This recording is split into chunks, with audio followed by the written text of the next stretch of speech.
Hello and welcome to Do-It-Yourself Rock, also known as Oystercrete. I use oyster shell. Buy it in a big bag at most feed stores sell it. First thing you need to do when you get your oyster shell is you need to open the bag, dump it in a tote or a large bucket, and rinse it out. The oyster shell has been put in the tote, and adding water.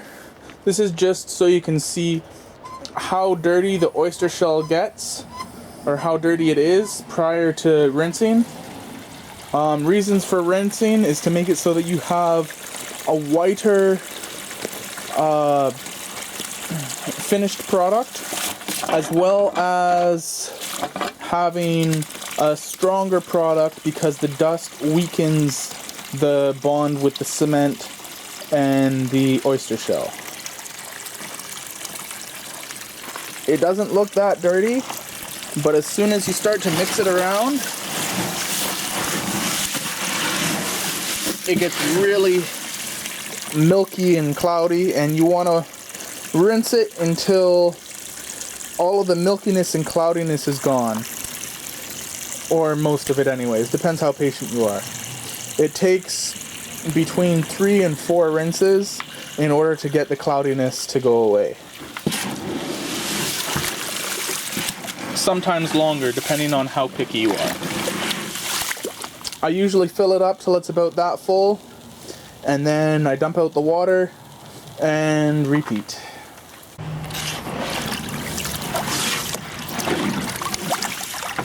So that's the cloudiness after 4 rinses. For me, that's good enough because it doesn't improve much. It takes about 10 rinses before it becomes perfectly clear. But that's the cloudiness at which I find is acceptable. And I haven't had any problems with leaving it at that. Alright, on to what I use to make my rock. I use white Portland cement, type 10, or it's called type GU, used to be called type 10. And it's about 4 times the price of regular cement, but it makes your rock look a lot better. I haven't done tests, but I've heard from other people that the white cement also cures faster. And I use the oyster shell. This is a fairly large kiddie pool with lots of oyster shell in it. I've already washed all of it. I use balloons for making my shapes. And I also use salt for my formula. To help make porous holes inside the rock. As you can see, it's fairly coarse, large chunks. Some chunks can be quite large. It works well. I use, for my formula, I also use sugar-sized aragonite sand. You could use other sizes of sand, I'm sure, but my formula I use is three scoops of oyster shell, 1 scoop of sand, 1 scoop of the white cement. I put it all in the tote, mix it up, add water till the consistency is no longer clumpy. It's just a little bit, you can tell that the cement is a little bit runny. You don't want any water pooling anywhere. If you have that, you've added too much, and you're pretty much screwed. You got to start over. Or double the recipe or something. The salt I add after I've done all that mixing, and then I make my molds.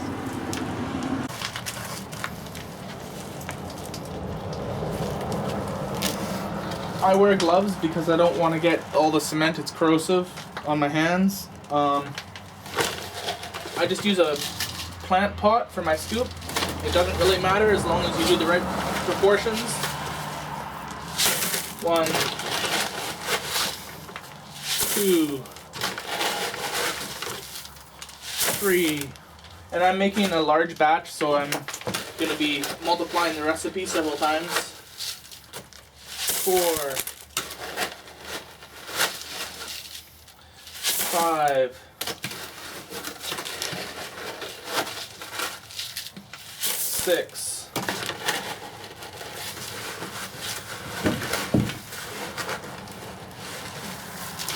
7, 8, 9, 10,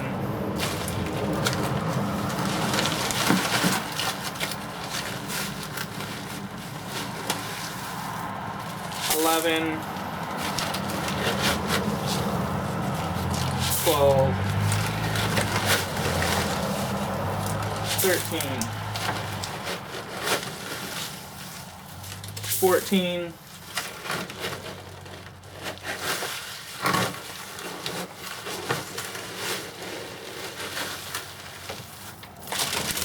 15. So that's 5 times the recipe.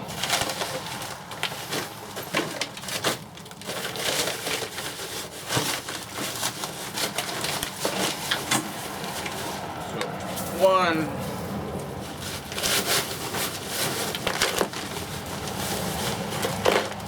2,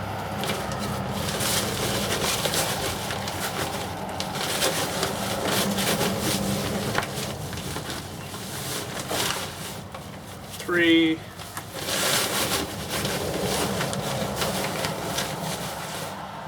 4,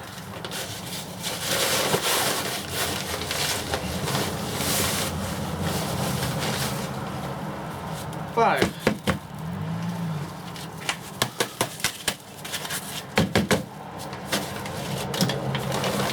Now, volume-wise, that was almost an entire 30-pound bag of the Carib Sea Aragonite that I use.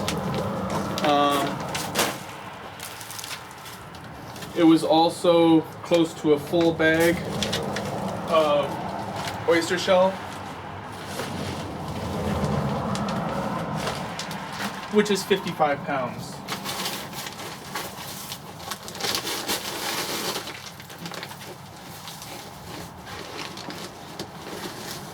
I would say I used about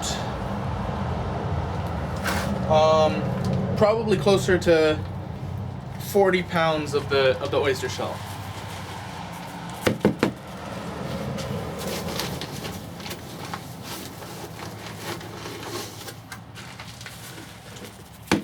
Now I'm adding the cement.